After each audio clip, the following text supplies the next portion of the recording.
राजकुमार भाटी साहब, अब ईमानदारी से बताइएगा। देखिए बहुत दिन हो गए, आपने डिबेट में खूब दावे किए, अलग अलग दावे किए, क्योंकि जाहिर है 7 चरण का मतदान था, उस पर असर भी पड़ सकता था। ईमानदारी से बात नहीं की, आज ईमानदारी से करिए। कहने का मेरा मतलब, देखिए प्रवक्ता को पार्टी लाइन लेनी पड़ती है, बहुत सारी चीजें सोचनी पड़ती है। 7 चरण के चुनाव में आप ये मान नहीं सकते बीच में क्या होने वाला। आज बता दीजिए क्या होने वाला है। देखो, जब चुनाव शुरू हुए, भारतीय जनता पार्टी ने नारा दिया अब की बार 400 पार। हाँ।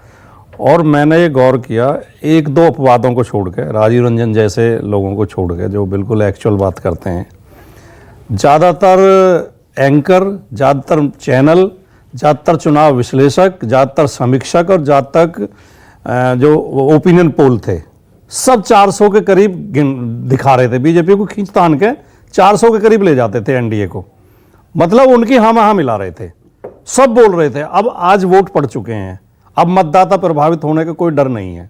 आज उन सबके सुर बदले हुए हैं, सब ये कह रहे हैं कि जितनी पिछली बार थी उतनी तो आई जाएंगी, उसमें थोड़ी बहुत कम होंगी।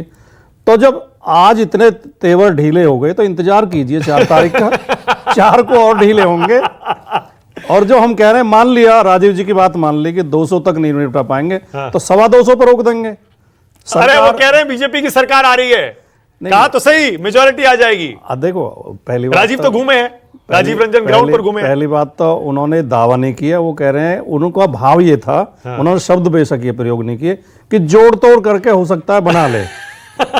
उनके भाव यही थे। अच्छा ठीक है, ओके। तो अब जोड़ तोड़ तक भारतीय जनता पार्टी की नौबत आ गई है। और देखो, मैं तो हम तो उत्तर प्रदेश की पार्टी हैं, उत्तर प्रदेश में लड़े हैं, और उत्तर प्रदेश का माहौल देख के मैं ये कह सकता हूं कि बीजेपी को कम से कम 30-35 सीट का नुकसान अकेले यूपी में होने जा रहा है। मतलब वही जो आप कह रहे थे 50 से ज्यादा आपको आएंगे। जी 50 से ज्यादा भी ना, थोड़ा सा ठीक अब तो वोट पड़ चुकी, थोड़ा सा ठीक मैंने आप देखो, सुनो, आपके शो में शुरू के दिन ये कहा था कि मानक जी आपको याद होगा, मेरे याद दिलाने पर याद आ जाएगा कि हम 20 से हमारी गिनती शुरू होगी और हम 40 तक भी पहुंच सकते हैं। मैंने ये कहा था और उस पर मैं आज भी कायम हूं।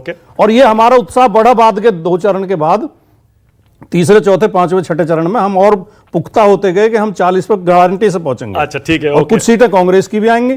तो ये जो है 30-35 सीट का हम इन्हें नुकसान दे देंगे। दूसरा मेरा तथ्य यह है कि केवल एक तमिलनाडु में थोड़ी बहुत उम्मीद है, या एक आध स्टेट में 1-2 सीट की उम्मीद है, वरना लगभग हर स्टेट में बीजेपी की सीटें कम हो रही हैं। हर स्टेट में, चाहे गुजरात में एक सीट कम हो। यूपी की पार्टी है, कहा हर स्टेट जा रहे हैं। रुकिए ना एक सेकंड, प्रशांत गुप्ता,